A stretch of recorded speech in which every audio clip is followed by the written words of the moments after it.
Família brasileira, olá, olá, eu sou o Tony Curti, tudo bem? Eu sou uma pessoa muito amada no mundo.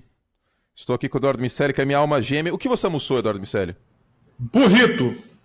E o que eu almocei? Burrito! E a gente nem combinou. Não combinamos. Isso aí é o quê? É a prova de que estamos conectados e de que...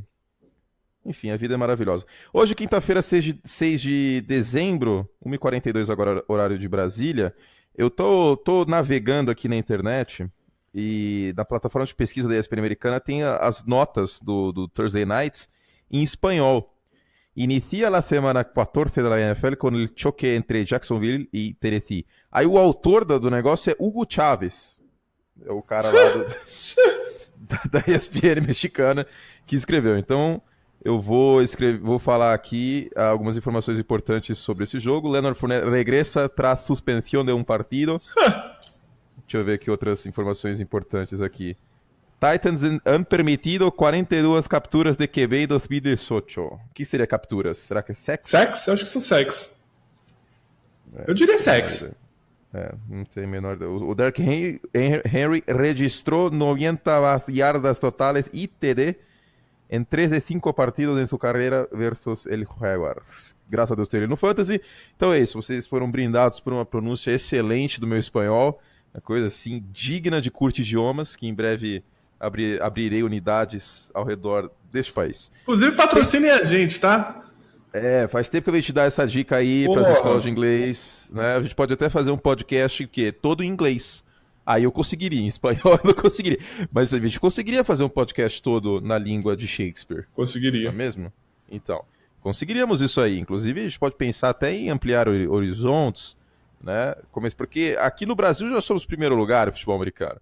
Então talvez a gente pode começar a pensar em expandir a nossa marca para que outras pessoas do mundo conheçam as bobagens que a gente fala aqui, como, por exemplo, aquele meu amigo que tem tara no Paulo Gustavo vestido de Dona Hermília.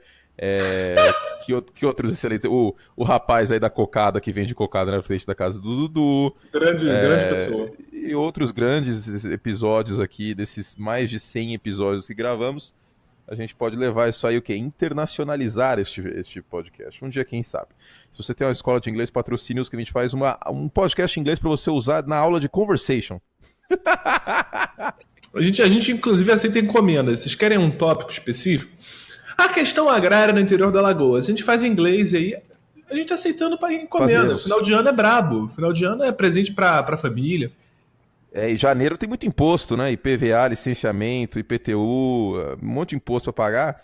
E aí a gente tem que correr atrás, né? Então tá aí a dica aí para você que tem uma escola de inglês. Exatamente. Bom, temos a pauta aqui. Agora que eu vi o que você escreveu no início da pauta. Vamos começar essa paçoca de uma vez aí. Pelo amor de Deus, quanta bobagem. Bom, Lamar Jackson enfrenta Pat Mahomes. Dois quarterbacks com características diferentes, mas dois quarterbacks que, na minha concepção, elevaram o potencial dos seus times. Absolutamente. São dois talentos extremamente dinâmicos. Eu acho que essa é a palavra. É o dínamo, é a explosão. Eu acho que o Patrick Mahomes é uma versão avançada do que o Lamar Jackson pode ser. Apesar do Mahomes ter um braço super potente, super saiyajin ninja, sinistro, É o Mega Man. da Marcus Russell com asas, assim, a parada absurda. O Lamar Jackson tem a mobilidade que o Mahomes tem, ele é até mais rápido que o Mahomes, e ele tem um braço forte, ele tem uma facilidade em fazer o lançamento. Ele com flick, né, só de virar o pulso ele já lança uma bomba, é incrível. Mas ele ainda é cru e tal, como a gente esperava que ele fosse ser, mas ele é uma faísca necessária nesse ataque dos Ravens, que estão brigando aí pela vitória da AFC North, o que é bastante interessante.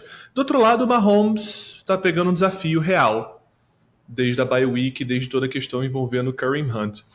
Ele está pegando uma defesa que é muito bem treinada, uma defesa que está vindo de 3 vitórias consecutivas, se eu não me engano. Sim, são 3 vitórias com o Lamar e na primeira metade da temporada, a primeira vez que os Ravens cederam um touchdown em segundo tempo foi contra o New Orleans Saints. O jogo apertado, que o Tucker... E demorou para acontecer, salvo engano, foi na semana 6. E os Ravens só perderam esse jogo porque o Justin Tucker Claro, poderiam acabar perdendo na prorrogação, mas o Justin Tucker errou o primeiro extra point em mais de 200 tentativas. Sim. Então, não vamos esquecer que os Ravens têm uma defesa boa. Era uma narrativa forte lá no início da temporada, na primeira metade da temporada. Isso acabou se perdendo um pouco por conta das oscilações que os Ravens tiveram. Perderam alguns jogadores por lesão nesse período, inclusive. E o Marlon Humphrey, né, por exemplo. Mas é uma defesa forte. É uma defesa que tá junto de Dallas ali como segunda prateleira. E acho que só tem essas duas de segunda prateleira. Sim. Primeira prateleira neste ano pra mim os Bears. A segunda prateleira essas duas. É um ano que as defesas estão bem apagadas, né? Vamos falar a verdade. Os ataques estão muito explosivos. A gente já discutiu isso quando a gente falou do Monday Night da semana 11 entre Rams e Chiefs, que as defesas ainda precisam estabelecer como eu consigo parar esse boom de complexidade ofensiva do meu lado da bola. B, o meu papel nessa nova NFL é o mesmo que era? Como eu posso mudar? Um defensive tackle como Aaron Donald tem um papel tão determinante porque ele força turnovers, ele causa pressão interna, ele acaba com o ritmo de um time. Um middle linebacker hoje em dia não é mais tão importante. A gente vê muitas coberturas single high. Esse é o padrão que a gente tem que adotar agora, single high, e desafiar o cara a bater do homem a homem nas partes de fora. Não é importante. Acho que ele não é importante como ele era antes, mas ele ainda é importante. Vide Jalen Smith e Van Der Esch, que eles não são middle linebacker, que não existe mais. Claro, é isso que eu tô falando. As defesas estão encontrando seu novo ritmo, seus novos passos, seus novos formatos. Vamos falar a verdade aqui. Já falamos algumas vezes isso, tá no meu livro isso é amplamente já discutido. Não existe mais 4-3 e 3-4. Não, acabou. É coisa de tipo terceira para 1, terceira para 2 e olhe lá. Mais de 60% dos casos agora são formação níquel, na qual você tem 5 jogadores de secundária em vez de 4. Então você coloca um jogador a mais na secundária e para isso ou você tira o defensive tackle ou um dos linebackers. E aí, na maioria dos casos, você tem 4 jogadores pressionando o quarterback, certo? Sem contar as situações de blitzes, e 2 linebackers que eles chamam de off-ball. Esses dois não é mais middle, outside, a PQP. É o cara que fica lá no meio do campo e é isso aí. Então, o middle linebacker, o Ted Bruschi, não existe mais. O Ray Lewis, da forma antiga, não existe mais. O Ray Lewis, o Brian Urlacher não existe mais. Não quer dizer que o Ray Lewis e o Brian Urlacher não seriam grandes jogadores hoje, né, na NFL atual. Provavelmente seriam. 99% de certeza que seriam.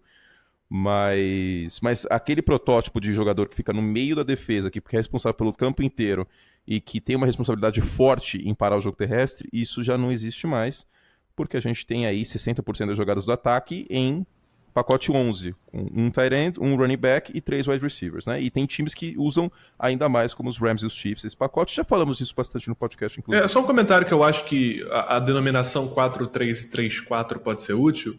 É só para quem já acompanha o futebol americano há bastante tempo, a identificar tipos de encaixe para determinados jogadores. Então, por exemplo, não adianta mais você fazer uma distinção no nível universitário de scout entre defensive end e outside linebacker. Você bota edge rusher. É um cara que vai partir da ponta da formação para atacar por fora o pocket. Perfeito.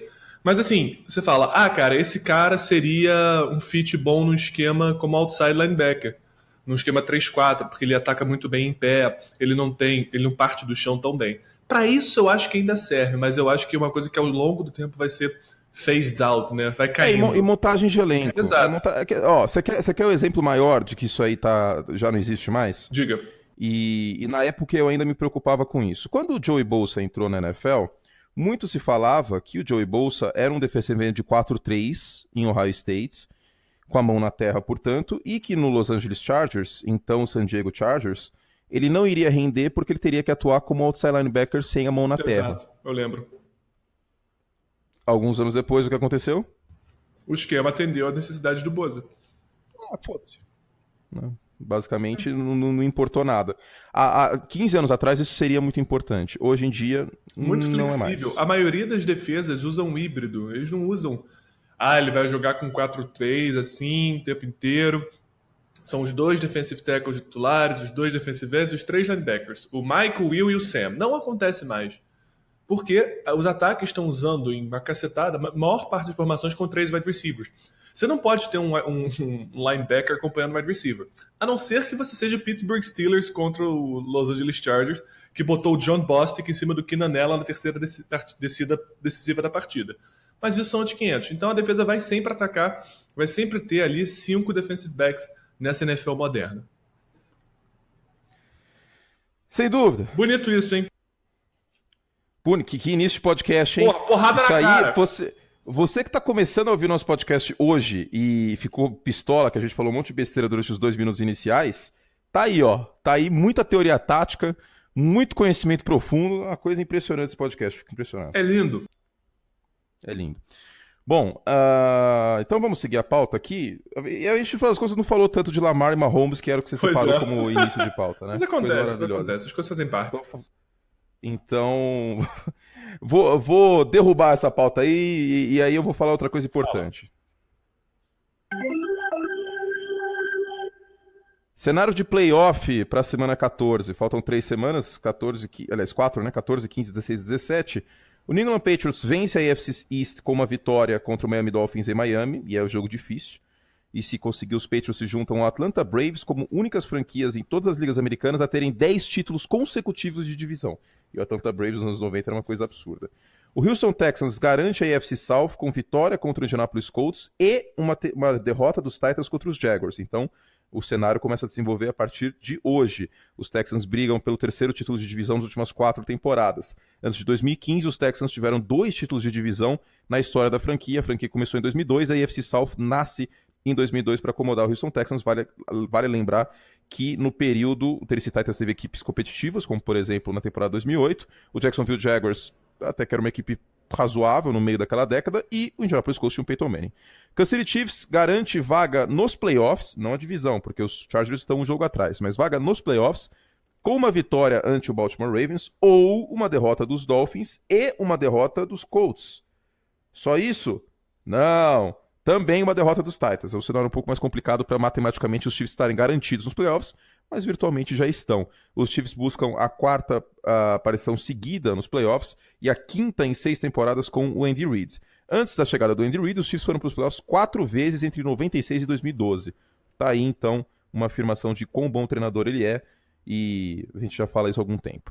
O Los Angeles Chargers, terminando os cenários para a AFC, meu querido Eduardo Miceli, e daqui a pouco você faz alguns comentários, aí eu falo sobre a NFC na sequência. Tá bom. Os Chargers já estão na briga aí forte, a gente considera que é um time que vai para os playoffs, mas matematicamente garante vaga na pós-temporada com uma vitória contra o Cincinnati Bengals sem Andy Dalton e AJ Green, que deve acontecer, e derrota de Broncos, Colts, Dolphins e Titans. É um cenário um pouco mais complicado. Os Chargers buscam ir para os playoffs pela primeira vez desde 2013 para terminar a 2ª maior sequência sem playoff nos últimos anos. A equipe perdeu pós-temporada entre 96 e 2003 e no meio do caminho teve um acidente chamado Ryan Leaf. O Ryan Leaf, para quem não sabe, era o quarterback pica junto com o Peyton Manning no draft de 98. A diferença é que o Ryan Leaf era um louco e o Peyton Manning era um workaholic. Então, a gente viu. Eu vou resumir. Entrevista no Combine. E aí, Peyton, o que você vai fazer depois de ser draftado? Aí, com aquela voz clássica dele, né, de trabalhador. Eu vou pro CT, né? Vou trabalhar e aí, vamos lá, aprender o playbook. Aí perguntaram a mesma coisa pro Ryan Leaf, ele falou assim, velho, vou pra Las Vegas. Eu não lembrava disso. Rolou isso aí. E aí, Dudu? Alguma coisa... Os Patriots... O cenário mais tranquilo aqui, que só tem uma possibilidade, não tranquilo de fácil, mas com o menor número de coisas que tem que acontecer é Patriots, né? Que depende só de si. Mas não é nada fácil vencer em Miami. Não, os Patriots realmente têm um histórico recente de problemas lá na não capital da Flórida, que a capital da Flórida, como todo mundo sabe, é Tallahassee.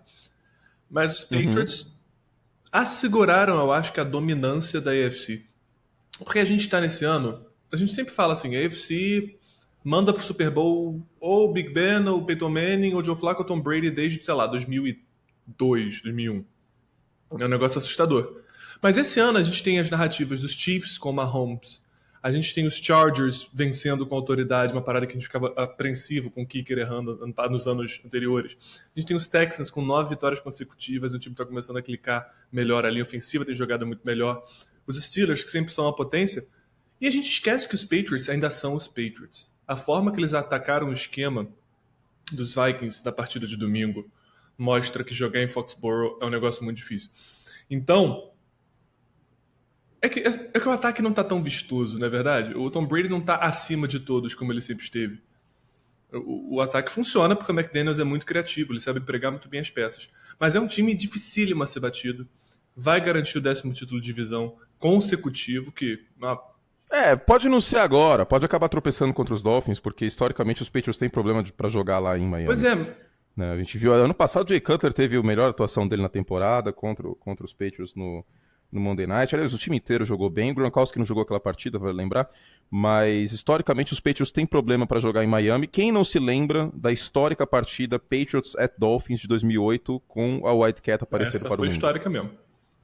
Então, o Belichick na sideline, tipo, completamente derretendo, tipo, velho, o que tá acontecendo, mano? O que esses caras estão fazendo? É uma história muito boa, inclusive.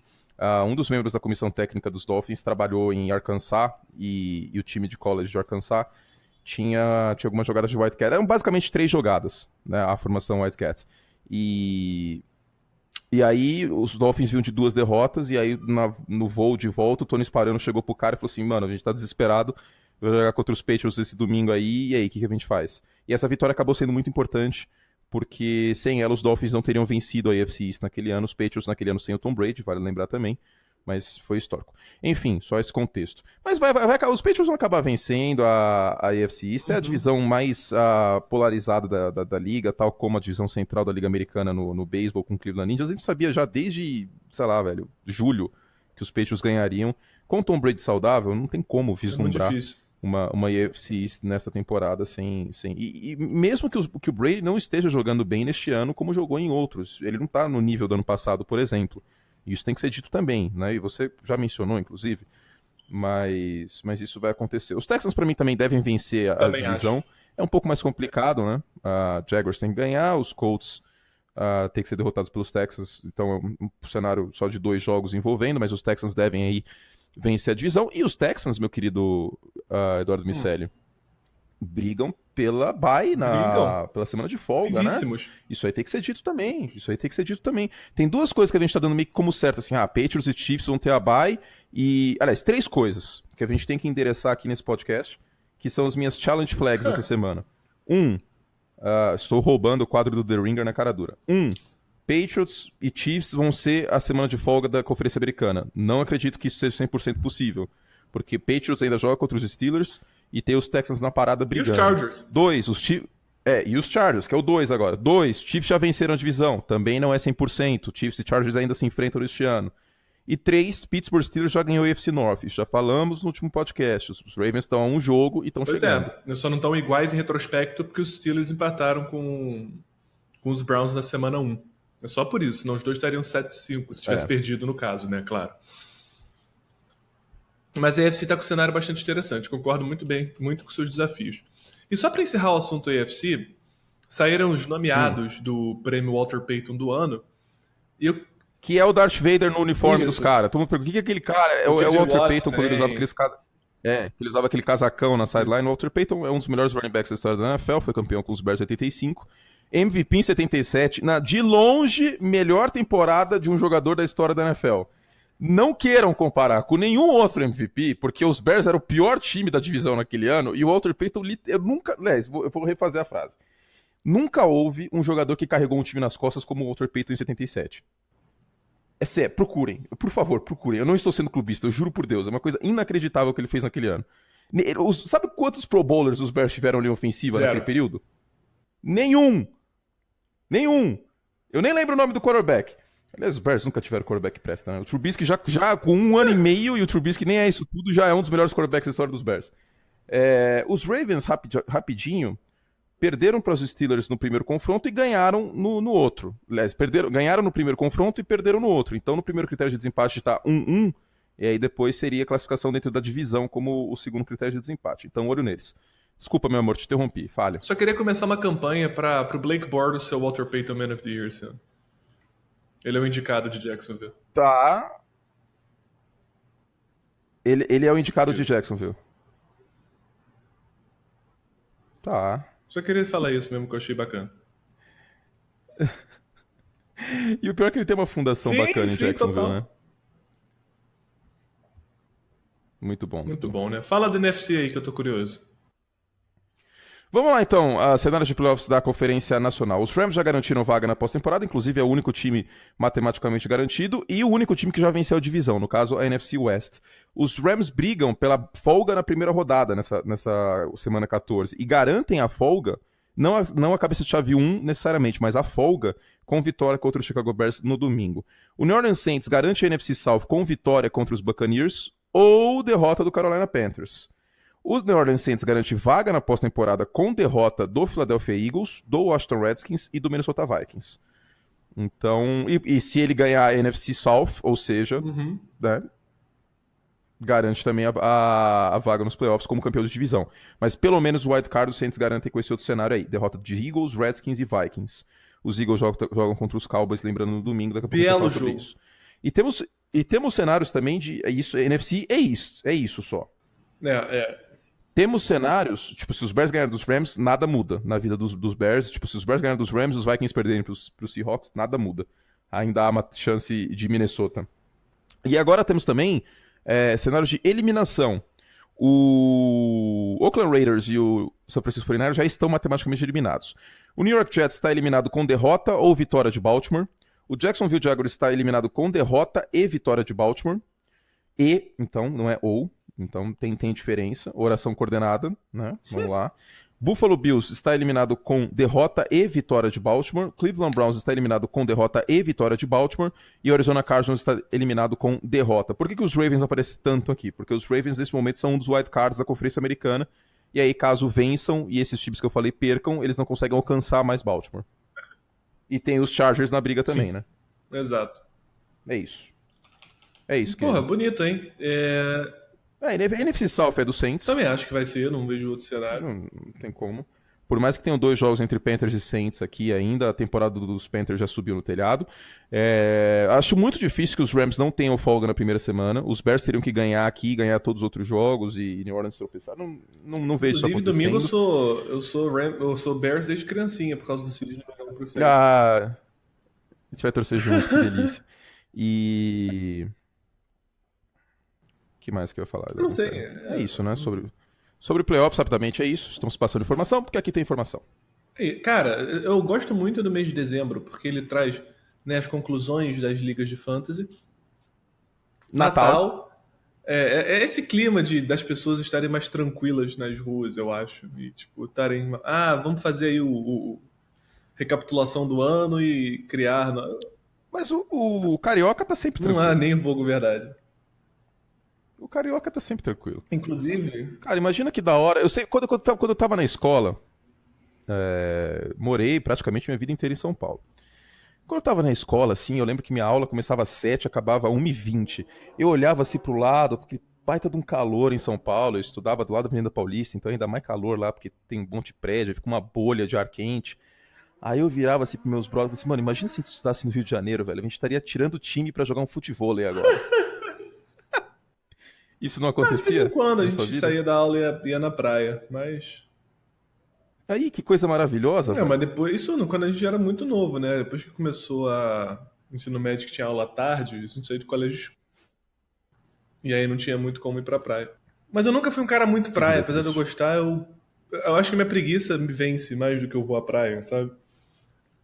Entendi. Mas enfim, eu tenho uma pergunta pra fazer pra você no final do episódio. Uma pergunta no Que final do episódio? Eu não vou falar isso no meio do podcast. Acho que não cabe aqui. Tá. Vamos lá. Então tá aí o suspense. Toca aí a corneta pra gente falar da vida aí. Bom, a NFL é muito cíclica e há vários exemplos disso. Em 2011, a primeira escolha geral foi Cam Newton pelo Carolina Panthers, pior campanha da NFL em 2010, e a segunda escolha geral do draft foi Von Miller, do Denver Broncos, segunda pior campanha da NFL em 2010. O Cam Newton foi calor ofensivo do ano, o Von Miller calor defensivo do ano, e depois estariam se enfrentando 4 anos após isso, 4 temporadas após isso no Super Bowl 50. Quer mais um exemplo? Em 1999, as finais de conferência foram Tampa Bay Buccaneers contra St. Louis Rams, Jacksonville Jaguars contra Tennessee Titans. Isso é muito maneiro.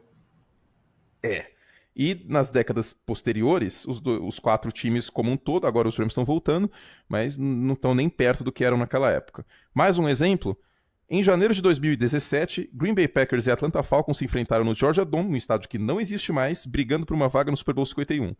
1 ano e 9 meses depois, praticamente, as duas equipes estão virtualmente eliminadas da pós-temporada, cheia de problemas, e se enfrentam no domingo valendo nada. Impressionante, né? Assim, é um duelo.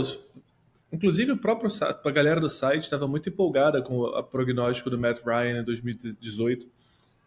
E. Não, eu coloquei os Falcons ganhando a divisão. Tudo bem que machucou todo mundo. Estão todos equivocados.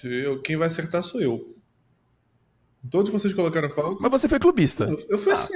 Eu também coloquei os Bears ganhando. Eu coloquei os Bears ganhando a NFC North aí nessas previsões aí de zoeira no WhatsApp, e eu não vou ficar me vangloriando também. Mas olha só, era um time bom que ficou melhor. Como é que você vai botar os Falcons, os problemas que tem, chamado Sarkisian, pra ganhar a divisão? Isso é incorreto. Não, o Steve Sarkisian melhorou. Não, ele melhorou. No início do ano tava um cocô em chamas, tava praticamente o Detroit do Robocop, mas deu uma melhorada, rapaz. Não, vamos elogiar. O Steve Sarkisian deu uma melhorada. O que é incrível nesse... Inclusive pediram pra gente falar disso no Twitter, eu achei muito bacana, que realmente a gente falou muito pouco. A conexão do Ryan com o Julio Jones em termos de volume continua fantástica, isso realmente é formidável. E eu acredito que será a pedra de apoio desse time pelos próximos anos. Se Julio Jones e todos estiverem saudáveis, eu acredito que será o caso. Mas esse jogo, inclusive, depois eu falo disso, mas esse jogo é o jogo do que poderia ser, né? Se a defesa dos Falcons estivesse saudável, porque o ataque produz ainda, apesar do Tevin Coleman uma baita decepção. Ele foi draftado depois que o Devonta Freeman não teve um primeiro bom ano de calouro, né? O primeiro bom ano de calouro é ótimo, mas ano de calouro. E aí depois o Freeman voltou, entrou bem, virou um one-two punch muito bom de running backs, né? Um duo muito bom. Mas desde que o Freeman se machucou, o Coleman não tá dando conta do recado. Os guards dos Falcons não estão jogando tão bem assim, e acaba afundando o potencial desse time. Mas esse time poderia estar muito mais longe do que está se não fossem as inúmeras lesões na defesa. E o dos Packers, que a gente já discutiu a exaustão no último podcast. Agora é um grande ponto de interrogação na franquia, porque é a primeira vez que o Aaron Rodgers vai ter um head coach que não é o Mike McCarthy. Mais ou menos, né? Tipo, efetivamente chamando jogadas e ajudando a coordenar. Não, mas o Mike McCarthy chegou em 2006, o Aaron Rodgers em 2005 não conta. Né? Então, exatamente. Por isso que eu falei tecnicamente. Porque em 2005 o McCarthy estava em São Francisco. E vai ser um... Aliás, você viu que pintou um boato aí que rolava umas rusgas, assim, tipo... mas você tava lá em São Francisco, você escolheu o Alex Smith, né? Eu que falei isso pra você, cara. Foi você que falou. Podcast passado. E o Greg Jennings que falou isso, né? É verdade. Trazendo informação aí. Com a fonte, Eduardo Miceli. Porra, lógico, aqui é com fonte. Mas é um duelo de franquias que poderiam ter ido muito melhor esse ano. Inclusive, são duas franquias que credenciaram a NFC a essa briga de foice que a gente esperava que fosse. A gente esperava um cenário muito mais acirrado na NFC do que a gente está percebendo. Bota os Packers e os Falcons nessa briga aí por wild card ou pela própria divisão, respectivas divisões, e você tem 8 times brigando a sério, sem falar dos Eagles e dos Panthers. Então a NFC não foi a conferência que a gente esperava que fosse, muito por conta das barreiras que esses times enfrentaram em 2018. Sem dúvidas. E eram dois times que estariam na briga pelos playoffs antes da temporada começar, né? No papel. Certamente. Inclusive, eu credenciava os dois. Né? Inclusive a previsão do Tony Romo era dos Packers chegando ao Super Bowl. Né? E a gente brincou com isso. É impossível acertar essas coisas na NFL. Minha previsão ainda está... Qual era a sua previsão do Super Bowl? Eu não lembro, cara, mas eu sempre boto Packers e Patriots por motivos de Aaron Rodgers e Tom Brady. Minha previsão ainda está viva. Era Rams e Patriots. Ainda está viva a minha previsão. Vocês vão ficar tão decepcionados quando for Chargers e Saints. Aí eu vou trazer qual questionamento aqui. Se os Chargers ganharem o Super Bowl, vai ter uma parada com carro de bombeiro em Los Angeles? Só com os filhos do Philip Rivers. Ou eles vão fazer um tour, assim, itinerante pelas cidades dos Estados Unidos, tipo Des Moines, Sacramento... Sem sacanagem. El Paso... Não, é uma pergunta séria agora, vamos lá, é uma pergunta séria. Se os Chargers ganharem o Super Bowl, o que vai acontecer em Los Angeles? Cara, eles têm que ir fazer a parada em San Diego, foi mal. Eles não podem fazer o negócio em Los Angeles. É a decisão correta. Nem que os jogadores se organizem, os jogadores que estavam Exato. em San Diego antes, tipo Não, e o todos. Philip Rivers que ainda mora em San Diego, aliás. Aham. Você viu o carro dele que ele faz o commute todo dia? É, ele tem uma limusine zica, mas também quando você é porrilionário, você pode fazer um Uber Rivers, que é o Uber dele. É um Uber dele. Mas com 9 filhos aí, mais o college fund da criançada, o negócio vai sair caro. Não, então, Mas ele tem dinheiro, ele tem dinheiro. $50 mil, tudo bem que alguns ali vão acabar sendo atleta, né? Ah, um dos meninos, né? É. Quer dizer, eu tô presumindo Não, que tem não, meninos. a probabilidade é alta. O Art Manning teve 3 filhos, 2 viraram quarterback da NFL, já é um número bom. E um Aí- wide receiver por causa do problema. Aí tem os 2 Panthers lá, o Colquitt, os 2 viraram Panther. A família Matthews também, uma pá de gente. O Howie What? Long teve 2 filhos que foram pra NFL. Aí, É ó. verdade. Aí você tem 9 filhos, pô, alguém, né, e as meninas podem acabar participando de outros esportes aí, podemos ser uma nova Kate Ledeck, por exemplo, não sei. Então, né, o Philip Rivers tá pensando lá na frente. Agora, e aí pode ter bolsa de estudos. Mas se nenhum deles virar atleta, só nessa brincadeira aí vai $500 mil por ano. Pra pagar a É isso. faculdade dos 9. Exato. Você também tem o clã J.J. Watt, né? Tem Não os, que Watt, os no 3 caso. são. E tem o irmão do Gronkowski também, que é fullback, como um dos irmãos Watts. O irmão do Gronkowski é fullback, mas não foi muito pra frente, né? Embora no Madden eu sempre pegue o irmão do Gronkowski e mude o nome dele para Bro do Gronk. Maravilhoso. Ai. Bom, sobre a NFL ser cíclica é isso, Conferência Nacional é isso. Agora vamos ao jogo da rodada? Jogo da rodada. O jogo da rodada é o Sunday Night Football, que inclusive foi mudado, não era originalmente um Sunday Night Football, virou o Sunday Night Football, e é Chicago Bears contra Los Angeles Rams. Um dos 2 melhores ataques da NFC contra a melhor defesa da NFL, em Chicago. Estou aterrorizado. Não fiquem. Eu Mas acho... você sabe que o ataque dos Rams fora de casa não é tão bom como em casa, né? A gente viu isso contra Detroit. Porra, inclusive, a gente falou aqui que o Patricia ia sofrer, ele não sofreu, cara. Quer dizer, 14 pontos, mas não são aqueles 14 pontos com banho. O Patricia fez um plano de jogo muito, muito bom. Tirou o short passing game e os screens do Los Angeles Rams e botou a galera pra trabalhar. Foi muito surpreendente. E Detroit jogando bem, assim. Fiquei bem satisfeito. Claro que o ataque já tá completamente baleado, né? O Marvin Jones tá fora, eles trocaram o Tate, o Kerryon Johnson também não tá inteiro. Tudo isso contribui para uma performance abaixo da expectativa dos Lions de 2018. Mas, cara, foi um ótimo plano de jogo e a defesa dos Bears é muito mais qualificada. E o Vic Fangio é o melhor Você viu o coordenador vídeo defensivo do Sean McVay nomeando os 11 titulares dos Bears e, tipo, falando extensamente sobre cada um deles? Ah, extensamente é brabo. Eu achei que foi overblown, né? Foi fora de proporção esse vídeo. Você acha que foi um exagero, que as pessoas exageraram? O Mike Tomlin faz isso e ninguém bate palma. O Jason Garrett bate palma, provavelmente. Ah, ele bate, isso é verdade. mas é algo que eu acho que, tirando, sei lá... É aquele negócio. Sabe o que eu tava pensando? Ontem eu tava assistindo alguns documentários antigos sobre a NFL, né? Porque eu sou adepto da filosofia japonesa do Kaizen, do Always Improving. Não estou satisfeito com o meu conhecimento, sempre estou procurando melhorar. Também tô nessa. E sobre futebol americano. E outras coisas também. Esses dias eu comprei tudo, um livro de direito penal, que faz tempo que eu não leio. Deu vontade, não sei por que deu vontade. Mas enfim, e aí tava vendo uns documentários e tal, e era o top 10, tem no YouTube pra quem quiser ver, que é o top 10 what ifs da NFL. Cenários de tipo, e se tal coisa não tivesse acontecido, como seria o mundo? E o cenário era...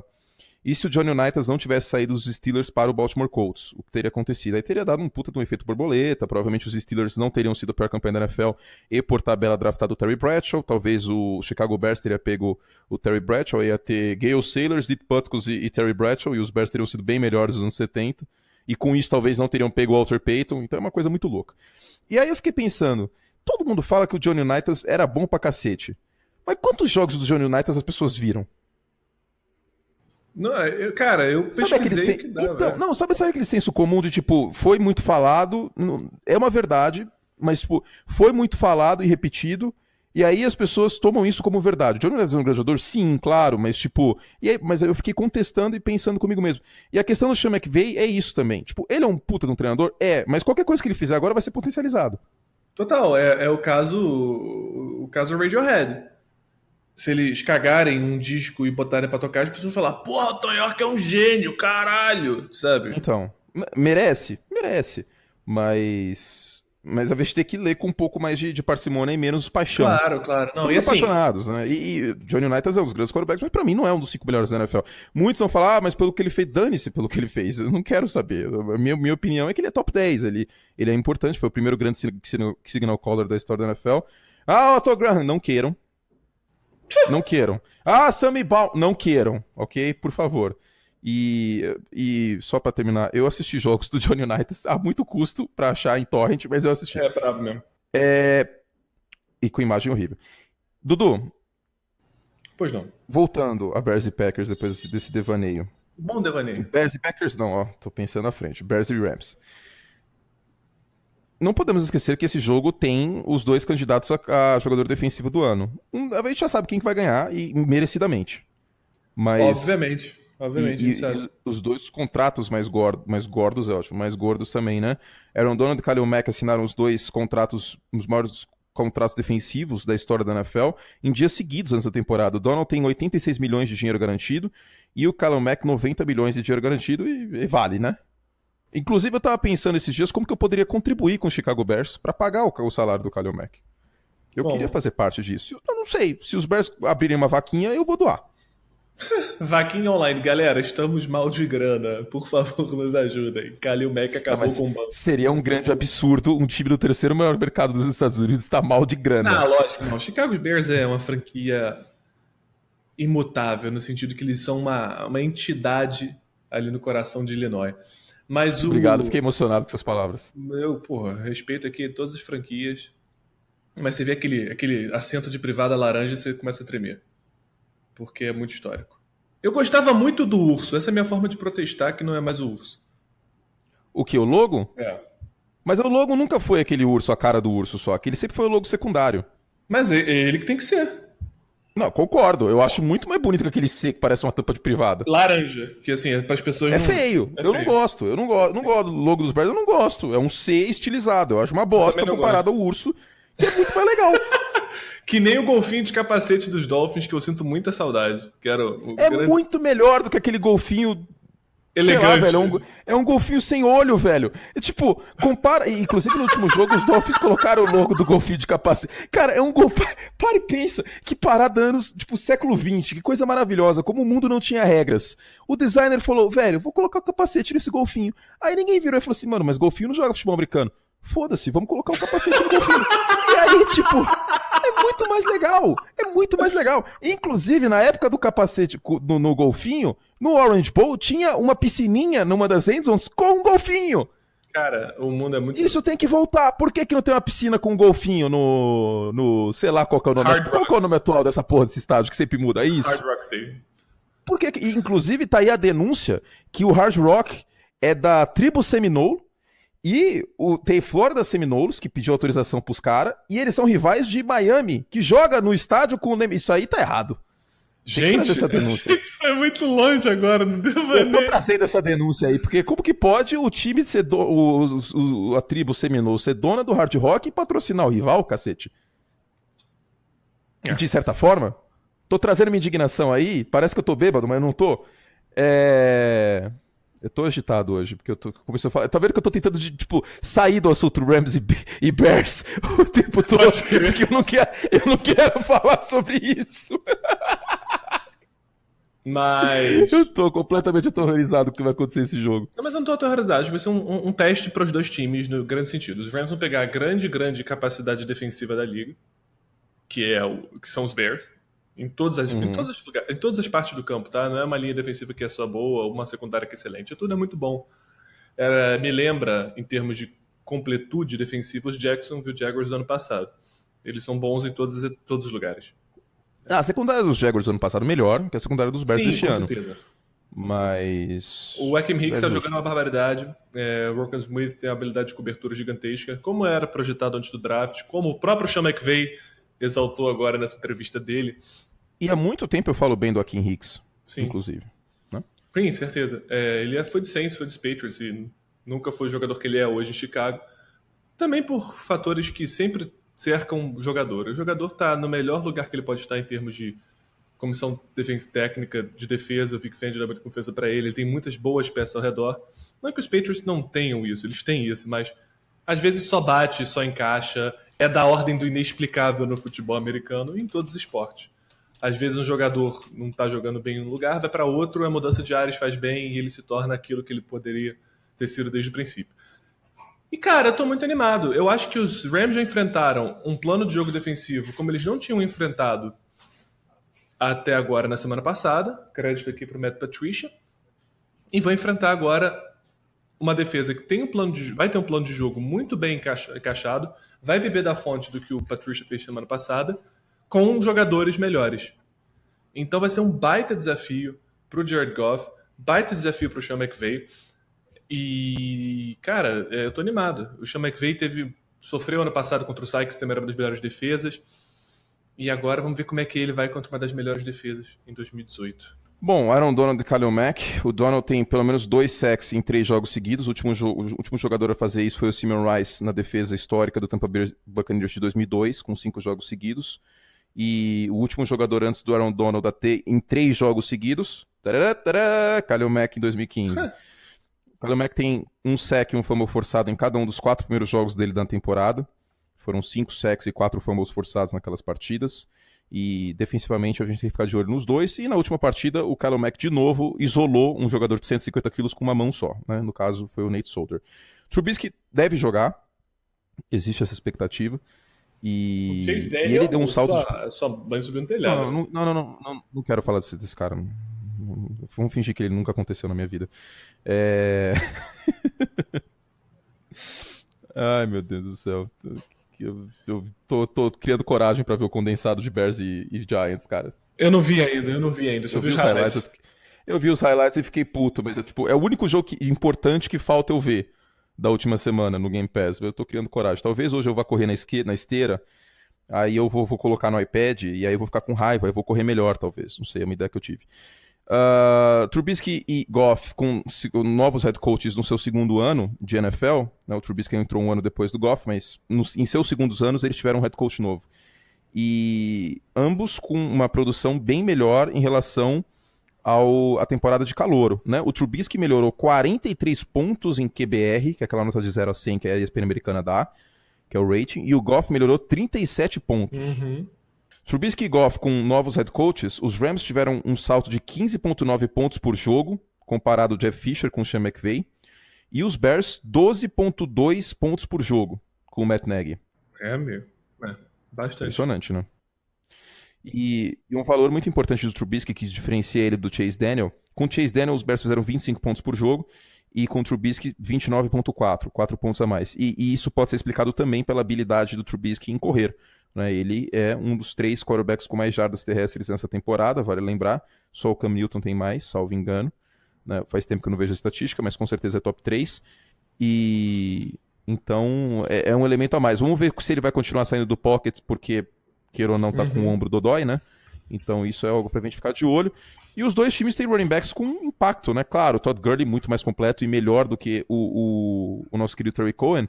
Mas o Terry Cohen é uma arma bem interessante, lembra muito o Darren Sproles nos anos gloriosos dos Saints na virada da década passada para esta. E o Terry Cohen lidera os Bears em jardas recebidas essa temporada com 659, vale lembrar. E os Bears investiram pesado em wide receivers, né? Allen Robinson, Taylor Gabriel, o Anthony Miller na segunda rodada do draft. Então o Terry Cohen é que ele faz tudo, né? Um grande coringa nesse ataque, lidera os Bears em jardas recebidas, como eu falei. Tem 4,3 jardas por carregada, lidera a NFL em jardas de retorno de punts, com 338, e até passou para touchdown na semana 13. Então, é um cara bem especial mesmo. E eu lembro que eu fiz um bowl game dele, que ele não jogava na primeira divisão do college, e já naquela época ele me chamou a atenção, e era um cara que quando os Bears draftaram eu fiquei bastante feliz. Os Rams, como a gente já falou, garantem folga na primeira rodada com a vitória, e os Bears buscam aí criar uma gordura do Minnesota Vikings, que é o time que a gente vai falar na sequência. Jogo do Monday Night Football. Você tem algum palpite para esse Rams e Bears? Matchup principal, algo do gênero? Algum destaque? Eu quero ver como os safeties dos Bears vão cobrir a ameaça do Brandon Cooks em profundidade. Eu acho isso muito interessante. E como os próprios cornerbacks vão pressionar o Cooks. O Cooks é um baita wide receiver no espaço e eles têm um problema desde sempre em se livrar do press. E vamos ver o quanto isso vai influenciar a profundidade de campo para esse ataque dos Rams. É um dos destaques que eu posso pensar aqui de primeira mão, que eu acho bacana. Muito bom. E também tem a questão do miolo da linha ofensiva dos Bears contra o Aaron Donald, Absolutamente, né? Andrew Whitworth contra o pass rush dos Bears. O Whitworth, uma das melhores contratações de free agents na NFL nos últimos anos. E... Enfim, o Khalil Mack às vezes alinha na direita, às vezes alinha na esquerda. Contra os Giants, por exemplo, teve esse lance contra o Nate Solder, que é left tackle. Então é um duelo bacana pra gente ver. Tô ansioso. O jogo é em Chicago. Isso é muito bom pra Chicago. É muito bom pra Chicago. Como eu disse, o ataque dos Rams em Los Angeles é Super Saiyajin nível 3 e fora de Los Angeles é Super Saiyajin. Tô bem ansioso. Eu também tô, cara. Eu tô animadíssimo.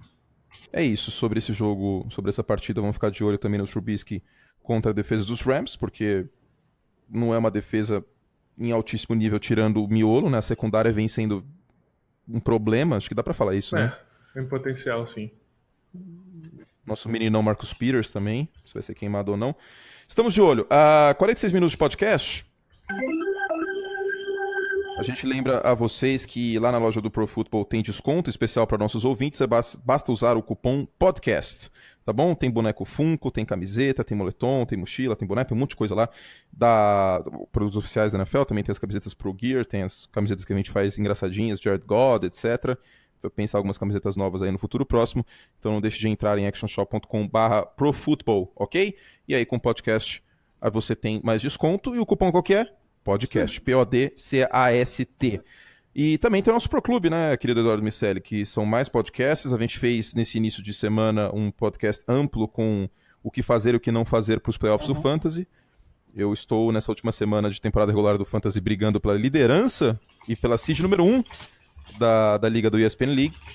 E os playoffs começam na semana que vem na maior parte das ligas, né? Para quem tem só semifinal e final, geralmente é semana 15 e semana 16.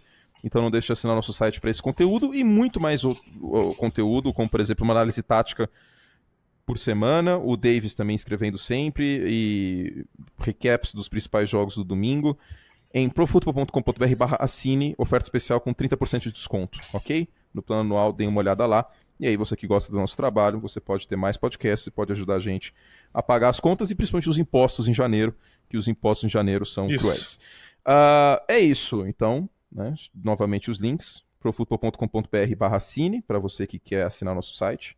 E eu sei que você quer, você vai assinar. E também para você que quer produto futebol americano para presentear no Natal, actionshop.com/profootball, com o cupom podcast tem mais 10%.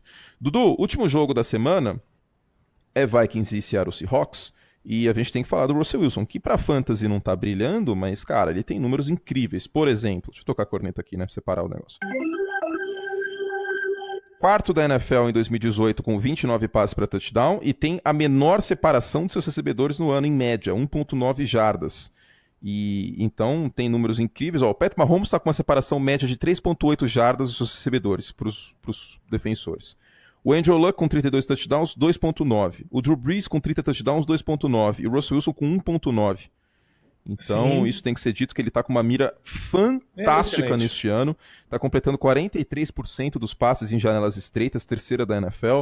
Também está conseguindo bons passes em profundidade, né? Coisa que o Russell Wilson é famoso há algum tempo já. Então, é um quarterback de elite e é um dos responsáveis aí pela boa campanha do Seattle Seahawks, mesmo ante ao desmanche ou mini desmanche que aconteceu do ano passado para eles. Então, dois comentários em relação. Primeiro, em relação ao Russell Wilson. Eu acho que quando ele chega na NFL em 2012, que ele toma o posto do Matt Flynn como titular de Seattle, a gente tem aquela explosão do read option, né? Da utilização de quarterbacks móveis. A Pistol Fest. Pistol Fest 2012, que eventualmente, né, as pessoas descobriram e conseguiram parar. E também, enfim, várias regras de proteção ao quarterback começaram. Ele vira um corredor quando ele sai do... Enfim, não vem ao caso. O que vem ao caso é o Russell Wilson, eu tinha um medo dele, em cima do Kaepernick, em cima do Robert Griffin, deles não se tornarem passadores. Cam Newton. Cam Newton também, claro, mas... Era o segundo ano do Cam Newton, verdade, né? 2012. Era verdade, 2012. Deles não se tornarem passadores ótimos por serem móveis e estarem em sistemas que não forçavam eles a fazer isso. E, cara, o Russell Wilson se tornou o melhor passador de todos esses nomes que eu citei. Mais que o Cam Newton. Ele tem uma precisão muito, muito fantástica. Ele hoje é um pocket passer natural. Eu acho que não tem um toque na bola, um finesse na bola tão perfeito quanto o do Russell Wilson na NFL hoje. E isso é fantástico, eu fico muito feliz de ver. Vou falar uma coisa meio estranha, mas ele trata a bola com carinho. É isso, não é estranho, é exatamente isso.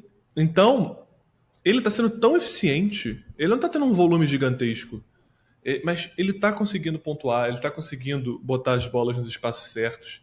A melhora gigantesca da linha ofensiva. Ele praticamente não passou a bola no último jogo e teve 4 passes para touchdown. Ele teve 11 completos, 11 passes completos. É. Eu acho que ele passou a bola tipo 18, 19 vezes ou 17. Nessa faixa aí. Qual a melhora da linha ofensiva? Com o jogo terrestre e do jogo que terrestre, tá engrenado. Acho que a ordem dos fatores altera o produto aqui nesse caso. Sim. Com a melhora do jogo terrestre e melhora na linha ofensiva, o Russell Wilson tá mais vivo do que nunca. Certamente. E, cara, agora saindo um pouco do Russell Wilson, muitos méritos para o Pete Carroll de ter organizado uma franquia que todas as análises, não só do Pro Clube, não só minha, do Anthony, ou do Henrique, ou de qualquer pessoa, mas lá fora também falavam, cara, esse time de Seattle tá desmanchado, não vai ser o mesmo time. E, cara, é um time... Mas a ponto, o USA Today colocou campanha de 2-14. É bizarro, é impressionante.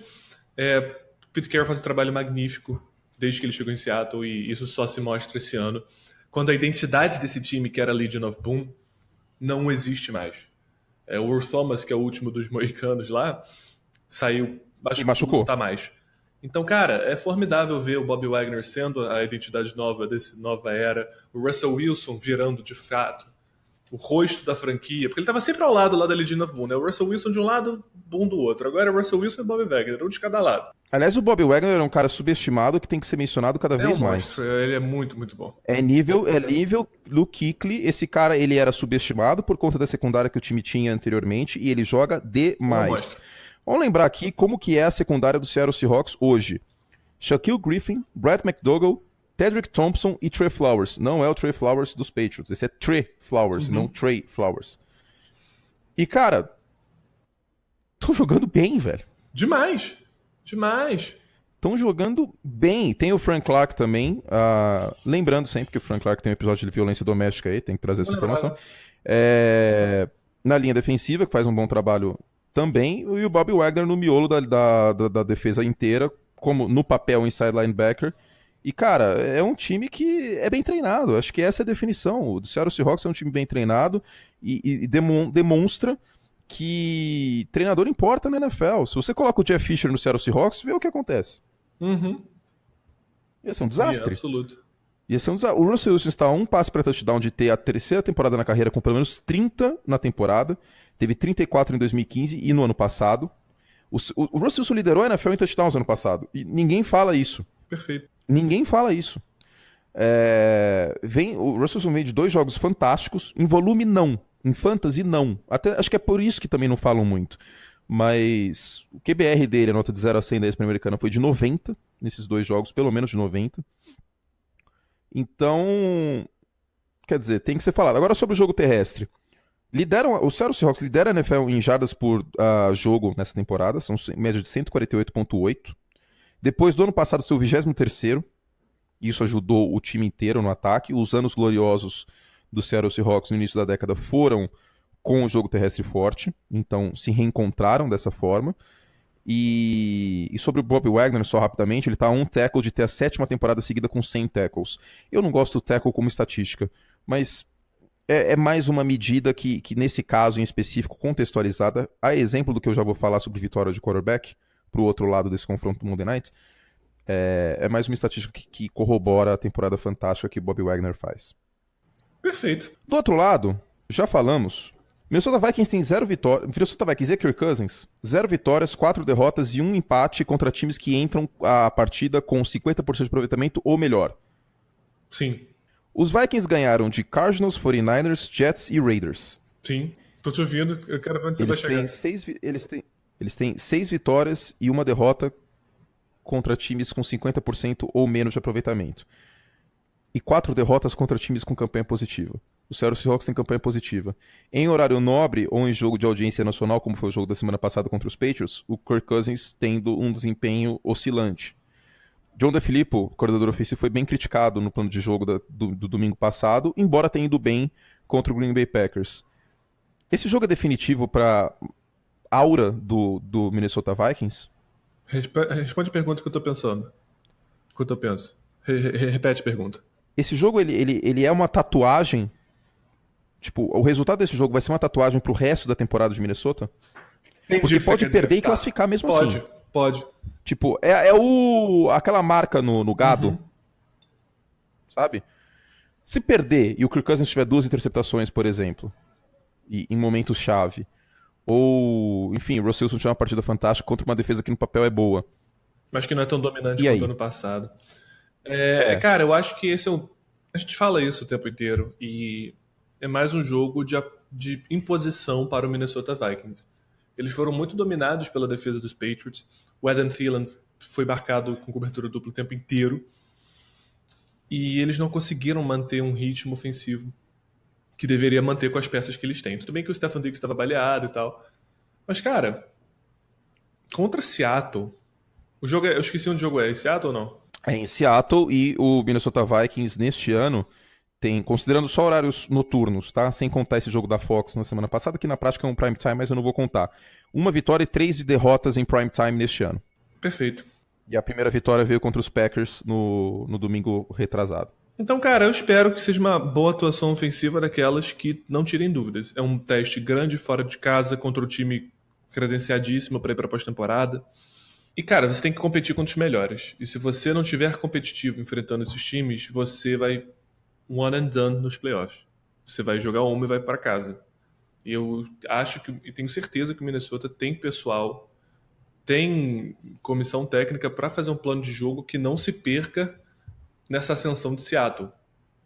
Que o DeFilippo consiga desenhar um ataque com mais... Eu tô fazendo sinais com as mãos, porque vocês não conseguem ver. Com mais... Que engrene melhor, é difícil. O Felipe não tá fazendo um trabalho excelente. Que tá todo mundo falando pra ele ser head coach dos Packers, head coach... Mas, cara, ele precisa trabalhar melhor no Minnesota primeiro. Seja excelente coordenador ofensivo, deixe o time acima de qualquer suspeita, que aí você vai virar head coach eventualmente.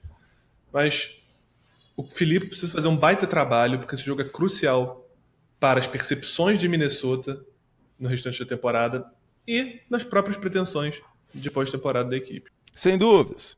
Correto! Então é isso. Estamos na nossa Pipoca Watch. Estamos de olho no que vai acontecer nessa segunda-feira, o nosso próximo podcast na outra terça. E agora precisamos falar, meu querido Eduardo Miceli, Oi. dos outros jogos. Ah, porque senão o nosso ouvinte vai ficar o quê? Pistola. Desamparado. Ficará pistola. Então, você está preparado? Eu estou preparado. Você está muito preparado ou pouco preparado? Muito preparado. Você é um homem que nasceu... Eu tô parecendo o Silvio Santos, né? Você está muito preparado ou pouco preparado? Posso começar a música? Vai começar a música. É a música empolgante que vocês gostaram muito na semana passada. Então vamos lá. O Jacksonville Jaguars enfrenta o Tennessee Titans. O que esperar da partida de Cody Kessler? Eu vou ter uma noite muito gostosa de sono hoje e pretendo ver o condensado dessa partida na sexta-feira. Esse é o jogo que todo mundo reclama que tem na quinta-feira, né? Tipo, Jaguars e Titans. E quem chega em março fala, puta, o que eu não daria por um Jaguars e Titans hoje? Não, eu prefiro entrar em NFL Complete Games no YouTube e ver jogos históricos. Eu não me arrependo de não ver esse jogo. Ao vivo, eu vou ter que ver, provavelmente, porque Tennessee é o golpe dessa temporada. Semana a semana esse time cria esperança nas pessoas.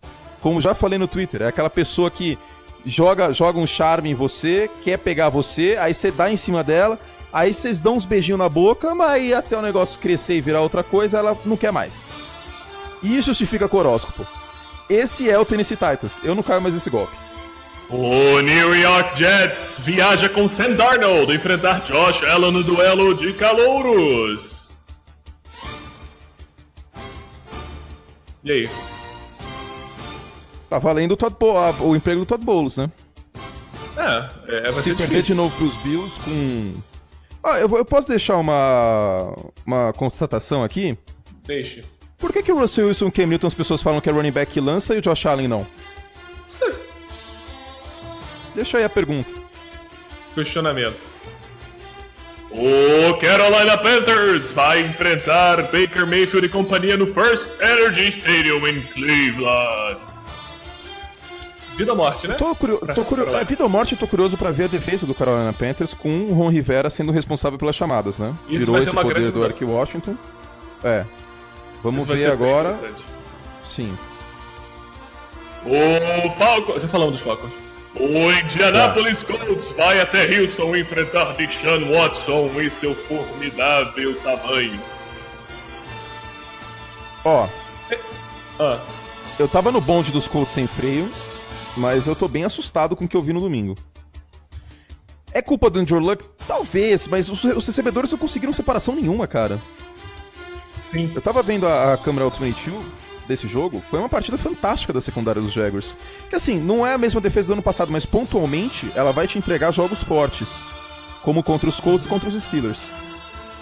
Sim. Então eu tô curioso pra ver o corpo de recebedores dos Colts, que não é nada demais, é T.Y. Hilton e o resto. É isso. Agora é outra música que eu coloquei. Outra música. Já falamos dos Ravens.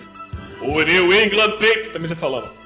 O New Orleans Saints vai até o Raimundão tentar se vingar da semana 1 da temporada contra os Buccaneers. O Raimundão. Eu acho que a gente tem que começar a adotar o nome dos estádios dessa forma. Tipo, se tiver nome próprio, a gente chama dessa forma. Quer ver, ó? Vou colocar aqui a lista. NFL Stadiums. Pra ver quais estádios a gente pode chamar dessa forma simpática e usar o motivo. O que você acha? Ó. Acho legal. Jerryzão. Justo. Jerryzão. Lambozão. Jerryzão. Justo também. Deixa eu ver o que mais. Raimundão. Paulão. Paulão Stadium. Raimundão, claro. Soldadão. Paulão. E é isso aí. Infelizmente. Soldadão. O resto é naming rights.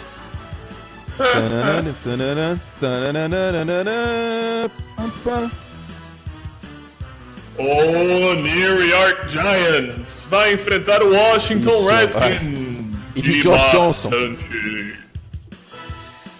Isso é um trap game pra Washington, hein? Josh Johnson. Eu tô considerando eles na briga pelos playoffs, sei lá, porque Pra eu tô considerando, Washington? mas eu tô. Respeito a defesa do Washington Redskins, eu tô considerando. Eu não tô, com o Mark Sanchez eu não tô não. Isso é respeito também. E olha só, o Cincinnati Bengals vai até Carson, Califórnia, Cara, esse jogo vai ser enfrentar massacre. o San Diego Des Moines Chargers. Nossa, San Diego. Ai, caralho. Eu acho que vai ser Los outro Angeles fila, vai... Los Angeles vai passar o caminhão, velho. Quero nem ver. Lembrando que Andy Dalton e Jay Green estão fora. Eu falei no início do ano que esse time era uma vaca na árvore e o torcedor dos Bengals falou que eu odiava o time. Tá aí a resposta. Você quer essa de novo ou você quer a outra? Você escolhe. Eu tô animado. O Denver Broncos sem Emmanuel Sanders vai até o 49ers sem esperança. Sem Sanders e sem Harris, né? Cara, é meio triste falar isso, porque eu tava empolgado com os Broncos. É um elenco que foi atrapalhado pelo Vance Joseph muitas vezes essa temporada, mas que tinha chance. Que tinha chance real de playoff, mas não vai mais acontecer, eu acho. Sem o principal recebedor.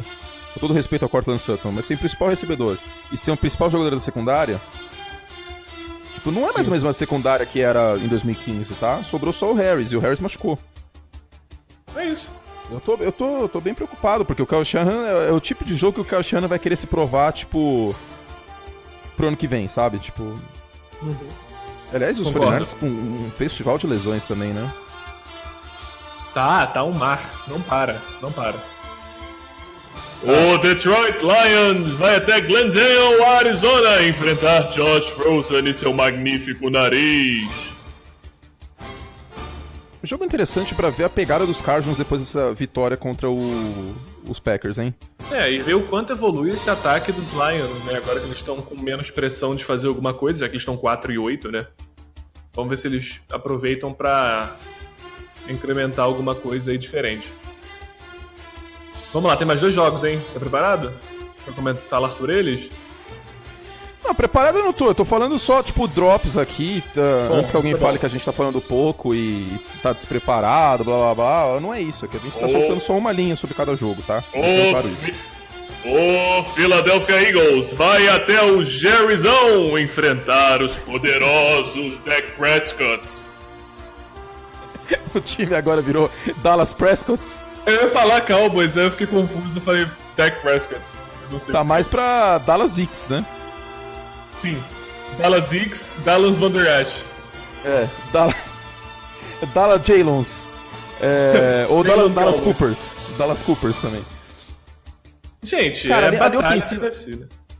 Batalha, sim, mas a linha ofensiva dos Eagles, agora falando um pouco mais aprofundadamente de um jogo, até porque eu vou comentar essa partida, a linha ofensiva dos Eagles jogou bem melhor contra os Redskins, e por mais que o ataque dos Redskins tenha sido um cocô em chamas, o Mark Sanchez, o passe completo mais longo dele foi pra 8 jardas. O Mark Sanchez não joga na defesa, certo?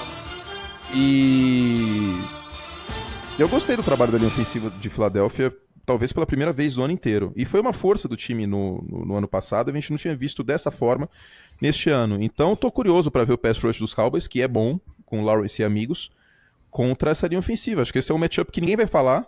As pessoas vão falar mais do miolo da linha defensiva dos Eagles, dos linebackers contra o Zeke, eventualmente uma secundária desfalcada dos Eagles contra o Amari Cooper, mas eu acho que o duelo principal dessa partida é a linha ofensiva dos Eagles contra Lawrence e amigos. Perfeito. Bota a musiquinha aí pra gente finalizar o rolê. Tem mais um jogo. O Pittsburgh Steelers vai até Oakland numa reedição do AFC Championship Game de 74, 75 e 76. Que coisa maravilhosa. Aliás, pra quem reclama que a AFC é batida todo ano, vai ver os playoffs da AFC na década de 70. Era Steelers, Dolphins, Raiders e o resto. É isso mesmo. Tipo, é isso, velho. A década inteira. O Houston Oilers, coitados, os caras foram começar a fazer alguma coisa pra na década, porque, tipo, jogar na mesma divisão do Pittsburgh Steelers ia ser um terror. Enfim, arredondando aqui. Cara, esse é um jogo termômetro pros Steelers, depois de 2 atuações bem complicadas contra o Denver Broncos, contra o Jackson. Aliás, 3 atuações complicadas, né? Ganharam dos Jaguars na Bacia das Almas, perderam pros Broncos num jogo bem esquisito do ataque, que o James Conner não foi acionado, e na semana passada implodiram no segundo tempo depois de liderar por 16 pontos. Primeira derrota dos Steelers em casa, liderando por 16 pontos ou mais na história da franquia. Tô preocupado com os Steelers, até porque o James Conner tá fora, né? Sim, exato. Jalen Samuels e Steven Ridley. Eu tô preocupado com os Steelers, cara. Tô começando. Eu não achei que eu fosse ficar preocupado de novo depois do início fraco do time no início do ano, porque tradicionalmente os Steelers começam mal. Não mal em campanha de vitória e derrotas, mas no estilo de jogo, e aí o negócio começa a engrenar. Mas eu tô bem preocupado com os Steelers. E do outro lado, uma coisa que tem que ser dita aqui: a gente zoou o Oakland Raiders e o John Gruden o ano inteiro, mas o ataque tá melhor, viu? Tá bem melhor. Eu sei que os Chiefs não são muito parâmetro em termos defensivos, mas a gente viu agora um pouco de run pass option. Acho que o John Gruden tá criando vergonha na cara. Eu também acho. É isso que tem que ver, né? Isso tem que ser mostrado. Derek Carr melhor sob pressão. Sim. Coisa que não aconteceu o ano inteiro. Os Steelers, top 5 da NFL em sacks. Então é um jogo termômetro. Pros dois lados, eu acho, viu? É um jogo termômetro. Tô bem curioso pra ver o condensado desse jogo depois no Game Pass. Não vou conseguir ver ao vivo, né? Vou estar trabalhando no domingo. Na ESPN, mas depois verei o jogo no Game Pass. Esse é um jogo que eu não vou deixar de ver, mesmo que seja, sei lá, 50-0 pra Pittsburgh. Tem que ver. Eu quero ver, porque é um termômetro pros dois lados. É um termômetro pra ver se o ataque dos Steelers dá uma guinada pra cima, se o Ben Roethlisberger consegue um jogo mais limpo, com menos erros, se a defesa secundária tem um desempenho melhor. Aliás, que coisa estranha foi na semana passada, né? Colocar linebacker pra marcar o Keenan Allen. John Bostic. E do outro lado, contra uma defesa mais competente, ver se os Raiders melhoraram ofensivamente ou não. Sim. Ó, deu o tempo certinho. Perfeito. Pode até encerrar a causa aqui, já tem 1h10 de podcast. Vamos encerrar. Bom, podcast dos sócios essa semana, Dudu, eu quero conversar sobre o New Orleans Saints e o quanto ficar preocupado com a atuação contra o Dallas Cowboys, tá? A gente vai gravar agora 15 minutinhos. Você tem tempo? Vai, não vai? Bom, obrigado pelo briefing. O Eduardo tá descobrindo agora isso. Tô mesmo. Mas vamos. Mas vamos. E para você ouvir esse podcast, também o podcast de Fantasy e outros podcasts que a gente gravou ao longo do ano, basta acessar profutbol.com.br/assine para assinar nosso site, e você tem acesso a esses podcasts lá no nosso site. Lembrando a você que você pode se subscrever no... Existe esse termo? Se subscrever? Eu vou Subscrever-se, te, né? É te reflexivo, interromper um subscrever-se. momento, porque eu acho que minha mãe está em vias de adotar um cachorro e eu preciso falar com ela. Tá bom, mas estarei aqui. Pode mutar aí.